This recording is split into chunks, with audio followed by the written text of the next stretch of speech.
And a very good morning or afternoon from the Systemic Diversity and Inclusion Group SDIG. My name is Sedley Adams. I am your host for this afternoon's session.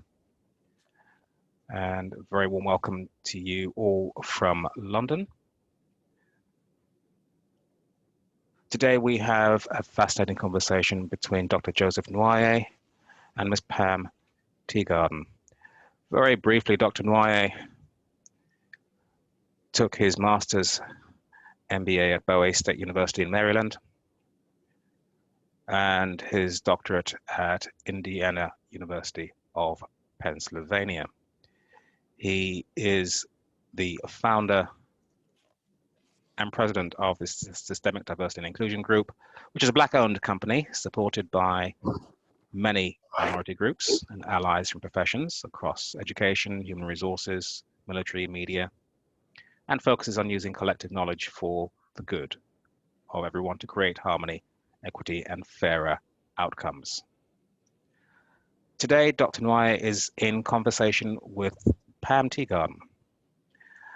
Pam's career, interestingly enough, spans the world. With a BS in finance from Texas Tech, a BS in accounting from Moorhead, and a master's from the University of Pennsylvania in positive psychology, Pamela is now the founder of Authentum, which is based on research on engaged productivity, validating new measures that enable people to drive operational well-being in companies by utilizing their diverse strengths. Pam's experience spans the world, having started her career originally as a senior manager at PricewaterhouseCoopers, working in Moscow internally and externally to help people with the people side of change, coaching Russians to work inside and outside of their old communist mindset, and expats to understand a new style of management, all the way back from 1995. Spanning the years, coming all the way through to 2021 as founder of Authentum,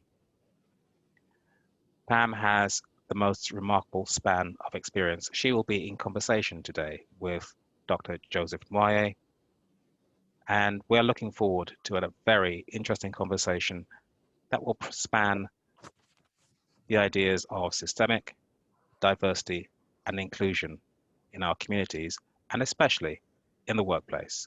A very warm welcome. And Dr. Nwoye, it's over to you.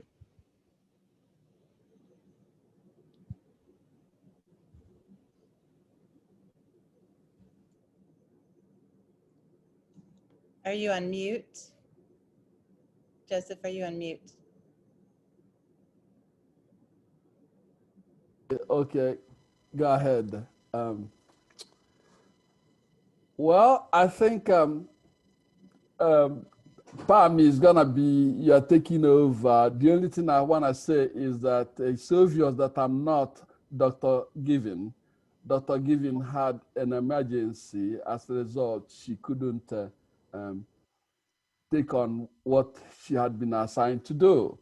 So we sort of improvised. So I'm here, and Pam was so gracious to come in. In fact, this were happening between 10:45 last night and 11, perhaps 11:30. So I reached out to Pam, and she said she's gonna do it. And I had some other interview I had done that could have been what I should, but when I got Pam, I said, well, she just nailed it. So thank you very much, Pam, and thank you for all of you coming. And I think I'm gonna shift it over to Pam. Thank you so much. It's my pleasure to be here because I am not only a fan of you, Dr. Nwoye, but I'm also an avid supporter of the group you've created. It's really interesting to me how much systemic issues relate to diversity, and we speak of sort of how people look and head counts. And so we've got to get something together so that we can understand how to use the systems, how to change the systems, so that we can not just get along, but also get to work better together. I think those two pieces of belonging are the most important link. Well, I shouldn't say the most important link. How many issues are we all grappling with? All of them urgent and important. But that bridge is going to be what allows all of them to come together. So this group is very important to me, and I know to all of you who joined us. It's a wonderful opportunity to sort of reflect on what brought us here, and that all goes to the founder and president of STIG, Dr. Nwoye.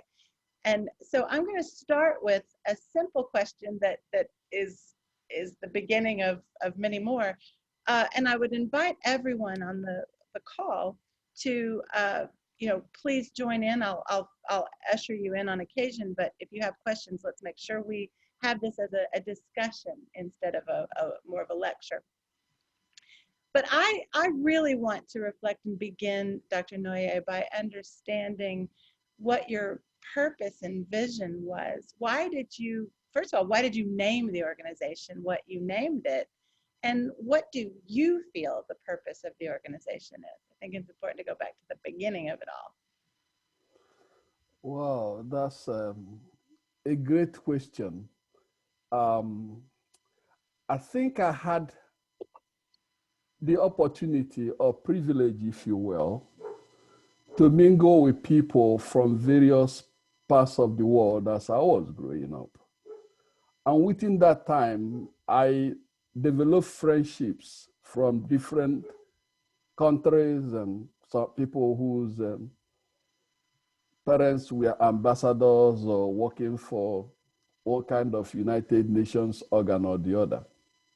So within that time period, I learned the importance of human relation. I learned that human beings are by nature good until something happens that could topsy-turvy that goodness. So on coming to States, which is, I've been here for too long, I sort of had the privilege of continuing that process. I seamlessly blend into the environment. I went to a school that was essentially about 98, 99% white, and it wasn't new for me to be in an environment like that. So I learned so much, and within that time, I learned things I had not known before, because during the previous times, I never really experienced racism or things like that.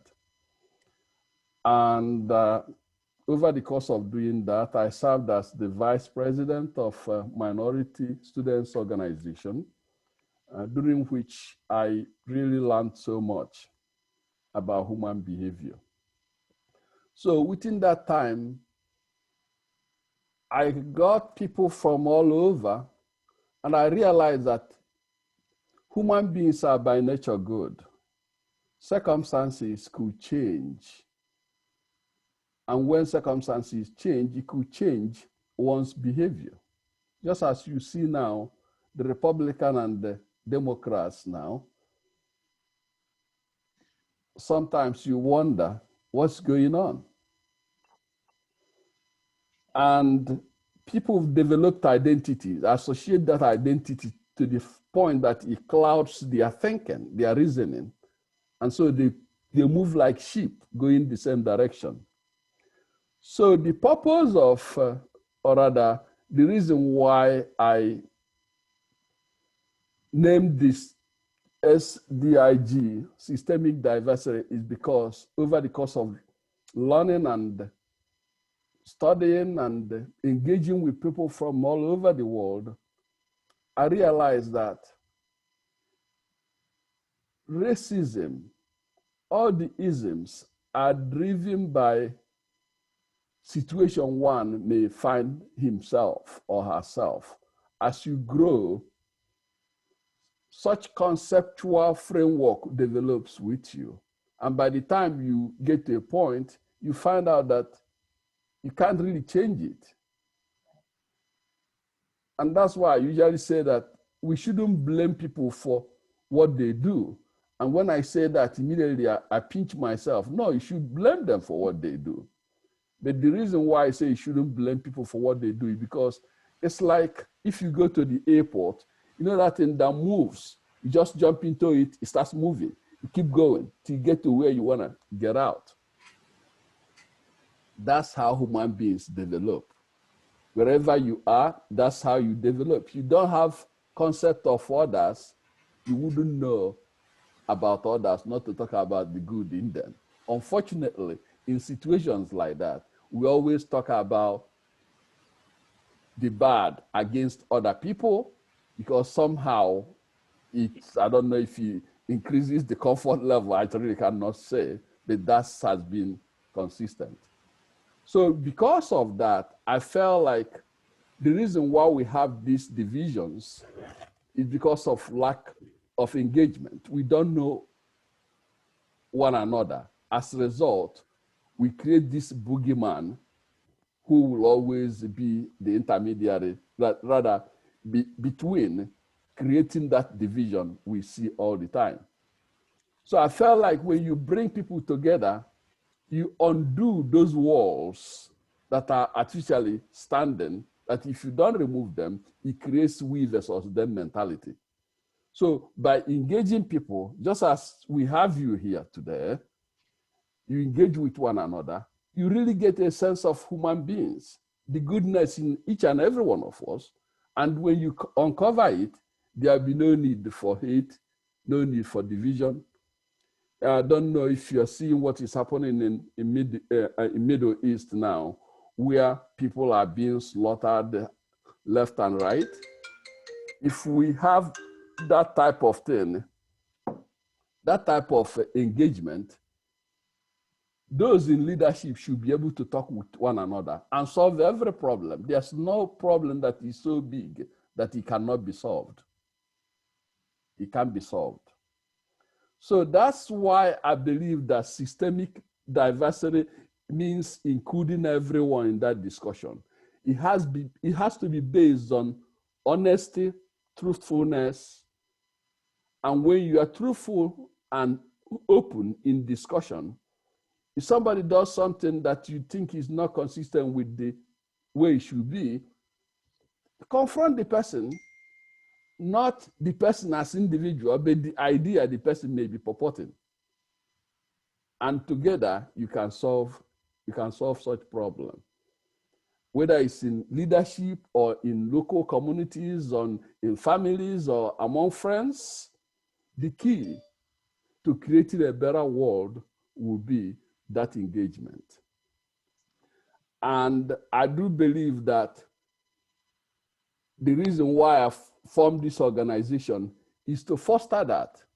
For instance, now SDIG is about 740 something people, and we don't come at the same time, but we engage with one another. And now we have another track, which is going to be looking at the youths. The goal is for the youths to begin to undo what different communities had done through that engagement. So that's essentially the purpose of SDIG, and most of my work are based on those. I think that's wonderful. What I heard you say is a culmination of, well, you used the word belief when you entered into sentences about I believe all people are good and that the walls need to be knocked down. And you've taken something like a single belief of I believe that humans are more good than not is a theme that ran through your introduction. You've taken that and you've gone as big and as wide as can be. And what I appreciate about what you suggested is that it's not just your personal belief, it's actually a plan as well. You know, it's not just something you believe and you're doing something about it. It is the plan. And so bringing everyone together and having those conversations and bridging all the communities and institutions that we all have is a giant undertaking. Now I'm gonna do two things here. I'm gonna take that nugget that you gave us, the belief nugget. It's something you've written about. It's your work. You have books on the subject. But I'm going to ask the audience to think about their personal beliefs and how those are a plan. I'll start with you, Dr. Nwoye, while everyone's thinking, and then we'll go in and see what our group together has in terms of a belief system. Because I believe Systemic Diversity and Inclusion Group has at its very core a belief system that is very much like what the founders' purpose was. So tell us a little bit more about what you've spoken on and written on about beliefs. Why is that so important? It feels big, but it also feels very personal. And so I'll open it up to the audience in a moment. But Dr. Nwoye, would you tell us a little bit more about your belief on beliefs, if you will? Thank you for that question. I think that's the core. That's actually the core of everything. The environment in which you live shapes whom you become. It's like if you're coming from a village where you have the people who love you, the parents who love you, the community who love you, what you can begin to see is that it begins to shape your conception of things. These are people that care for me. These are people that love me. So as time goes on, you find out that in psychology, there's something we call schema theory. Schema theory is essentially like a filing system where all your experiences accumulate. And when they accumulate, the kind of filing system, so when you come to a certain situation, you have to draw from that file. It's like if you have organization, you have a file for human resource. You have a file for labor. You have a file for accounting. You have a file for all kinds of things. So when you need something, you go to the right file and retrieve it. So when you are in a community, that pattern, or what I would call mental representation of your experiences, cumulatively emerge to form your belief system. And you cannot divorce that belief system from your behavior.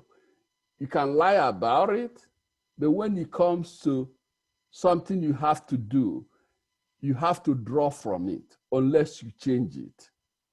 And you can see the age we are in, whether you're looking at Palestinian and Israelis fighting, or black and white fighting, or people with various orientations fighting for their right.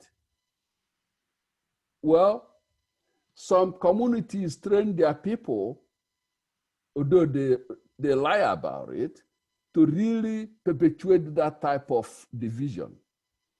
And that's why SDIG is central to engaging people. And the engagement could be by just relating with people you don't know. It could be by your reading books. It could be by your researching various things.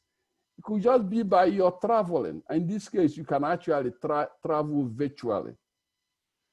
And by so doing, you can get to a point where you have a chance to change. Former Stanford professor Leon Festinger, who came with the theory of cognitive dissonance, that theory is so important because you cannot change without going through that process. You have to understand where you're from, your thinking, and to see something dramatically proving to you that the way you had seen something isn't the way it truly is. When you see it with your naked eyes, it makes you to change, or at least you modify it. And that fits into Maya Angelou's statement. He says, when we know better, we do better. So when you go through Leon Festinger's theory of cognitive dissonance, you learn better and then you do better. And that's the crux of engagement, because we learn and we do better. You know, I'm struck by, I have a segue into bringing the audience in, but the first sort of thing I noticed in what you said is, after all the times that we've spoken and the many ways in which you've explained your work to me, I feel like you have your belief system is a smile. Like it's really and truly, when you say things like people are inherently good and when we know better we do better, you can't help but smile. That's such a lovely positive way of personifying your beliefs in all of us, and making a system of engagement in all of our beliefs. I would love to open it up to the audience, because what you've created, Dr. Nwoye, is a wonderful group of people whose belief systems become a tapestry for all that SDIG can become. I would love someone in the audience to comment or ask a question about the way that all of our beliefs could do what Dr. Nwoye has suggested, and that is, you know, do better for knowing better because we're together. Is there anyone who would share? I'll come in here, Pam. After what Dr. Nwoye was saying, it reminded me of when I was in the police service, my first career for 20 odd years in the UK police service. For the first bit of it, I was acquiescing because I was in the minority. So the model was, I can withdraw from them, I can acquiesce, or I can resist. And I joined the police at the age of 18, which was a very, very long time ago, as you can see. So for a number of several years, if I'm honest, I was acquiescing. And it was when a significant emotional experience or event happened in my personal life that I started to really examine my belief system. And instead of just agreeing with everybody and following everyone, and I was in the minority as I was female, Pakistani origin, in a UK police service in the northeast of England. I wore the traditional dress at the time, and I was just surrounded by mainly men, mainly white men, of different ranks, and I was the only female on the shift. So it seems like it seems like centuries ago, but it wasn't that long ago. And so much has happened since that now I really look at things much wider. I've ended up going into diversity as a career for the last 30 odd years. But when I look back, and there is some shameful in me as well, and I think, why didn't I stand up to anyone? But I was really fearful. Yeah. If I'm honest, I was really fearful, and I had nowhere to turn. And now I live in an area, as I was explaining to Dr. Nair a couple of weeks ago, the people of colour and BAME representation here is less than 1%. And for a long time in the village I live, I'm the only brown face in the village. So it's been a roller coaster. So I examine my values and my belief system regularly. Well, and I think what you offer is very much what Dr. Nwoye was saying. It's the community in which you live and how you were raised, but those experiences continue in our lives. That moment where you felt fearful and in the minority when you were not a young child, it continues to make us better and better. And I tend to believe personally, and I believe that I've heard that in both of your stories, that you have to believe that people are inherently good when you're the only one sitting there trying to, you know, make your way in a sea of people that either don't look like you, don't think like you, don't speak like you, whatever it is. You have to have that belief, that positive belief that they will take you in, however hard it is. and we're watching that happen with the communities we serve. I'm thrilled. I'd love to hear some more stories about belief systems and ways in which, as Dr. Nwoye suggested, our lived experiences offer us a plan from those belief systems. Sure, I can tell my story. Sorry, I'm not on video, but I'm recovering from surgery, so I don't look the best right now, so you'll have to forgive me. I joined the military at 21 and served for 21 years, and was really around a lot of gender discrimination, saw a lot of, racist behaviors, sexual harassment, assaults within the service. And I was also the public relations spokesperson telling the world that, hey, we have zero tolerance, and we promote diversity, inclusion, and equity, when I knew in my heart it wasn't true because I had experienced those things. So as I prepared for my military retirement, I started talking on the radio about some of my experiences, being in public relations and also being a woman in the military for that long.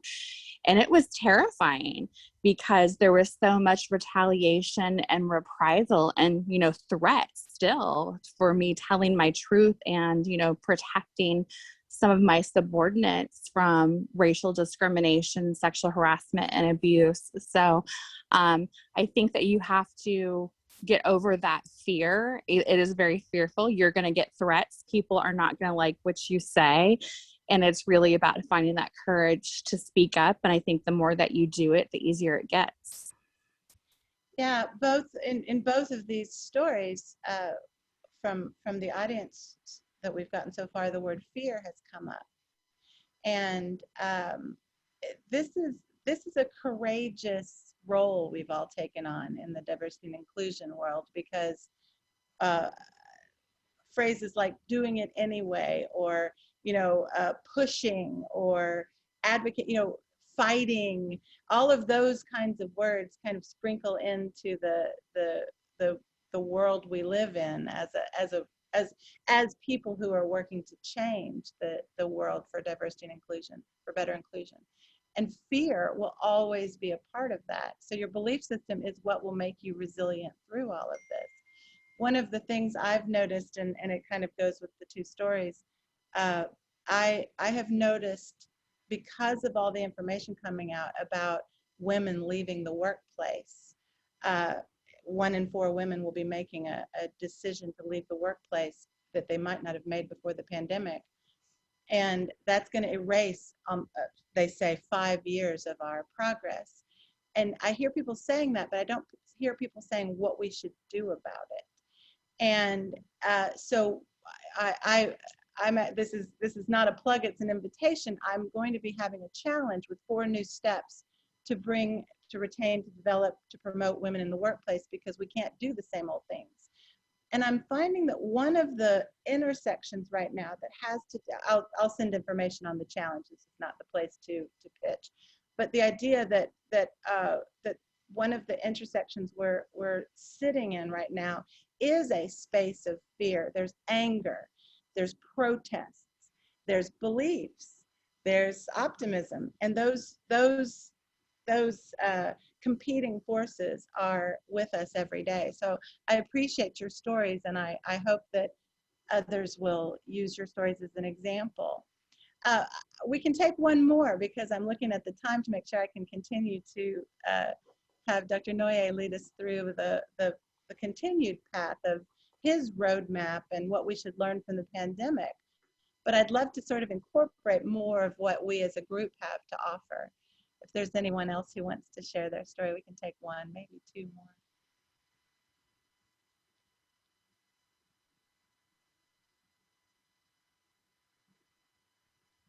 We've got some great people on here that I know, and please, you're always welcome to interrupt and let us know if you want to share. But let me do this.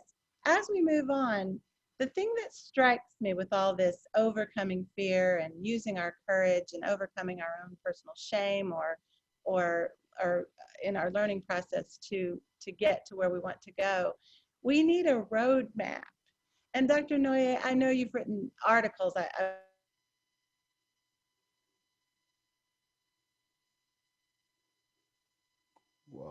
freeze.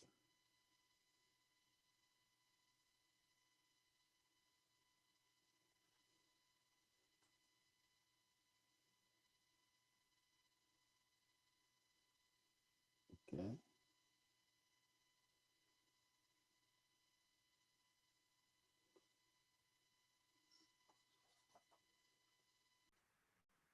Oh, there he is. You're on mute, though. If you want to take yourself off of mute, we want to hear about your roadmap. Okay. Well, you know, in business school, they usually tell you that you have to define a problem. And when you know what the problem is, that's the time you're going to begin to set a goal. And when you set the goal, you have to include timeline as to when you want to accomplish your goal. So my concept of roadmap is that having done that, we are social cultured with what I characterize as artificial walls that divide people, put people in different categories. As a result, we develop a mindset of we versus them mentality. In that situation, it's like when you go to school, there's a lady that wrote a book who says, why black people or black kids are sitting alone at the cafeteria. They're sitting alone because that's familiar. The same can be turned around and ask, why are the white people sitting alone if they were to go to a certain environment? It could be that you travel somewhere, you find people you are familiar with, you go to them. But some people frame it in different ways. So the roadmap, I think that if people could understand it and use it, it will change the trajectory of the type of relationship people have. Like now we have the problem in Middle East, Israelis and Palestinians. I call it problems that could be associated with lack of leadership. If they have a roadmap and follow the roadmap with truthfulness, honesty, they will prevent these catastrophic things happening. The same is true with racism, sexism, and other isms. People in position of authority should know better. And if they know better, the question becomes, what are their roadmaps to solving these problems? You have this with Democrats and Republicans. You see, we talk about voting rights. Some people are preventing others from voting. I believe that if you go deeper, they will concede that they know what they're doing. So roadmap I have is the one that goes through transformation, because we know already that people are trained in various locations that are taught to hate or like. And for those who may have been intentionally taught to hate, or just by the company they kept, learned how to hate certain people, they cannot divorce that hatred. So the best way to do it is that when you know that the problem was as a result of the division. So you create a means through which you can shrink the causes of those division. It could be by, as I said, engaging with people, talking with people, getting to learn about them, getting to learn their pains or what you may have caused them or what they may have caused you, and be free to apologize when you know that you are wrong. It could be by reading books. It could be by traveling. Now we have technology that you can go virtually any place. The most powerful way of really social culturing people from my observation, is through traveling, through engagement. Not like some people say they go to urban area and they go down and run away. They don't know anything about urban area. I mean, you go there and you live there. Mingle with them, learn about them. And by so doing, you understand. Former President of the United States, he said a while back that there's nothing to fear but fear itself, Eleanor Roosevelt. And that fear, sometimes some people sort of don't really look at fear the way it should be looked at.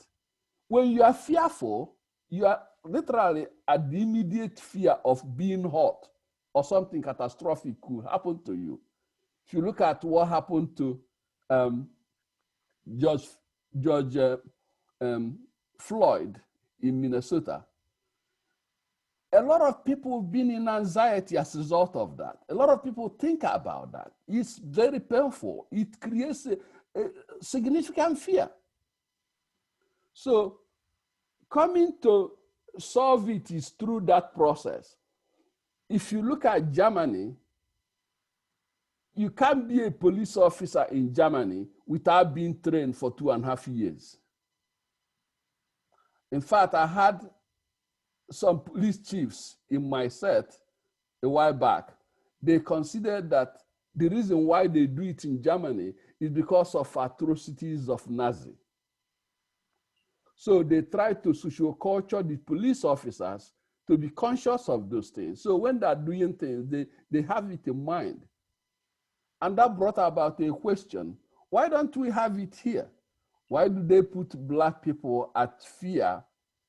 If you see a young Black person, when they see all the things we watch in the news, see what happens to other people, you create fear in them. And that fear you create will actually drive their behavior. They may start running away when they shouldn't run away. And then police would do some horrible things. So now it's conventional for people to blame the police. I often say, no, no, no. We have a systemic problem. We have to accept that we have a systemic problem and begin to plan, how do we deal with this systemic problem?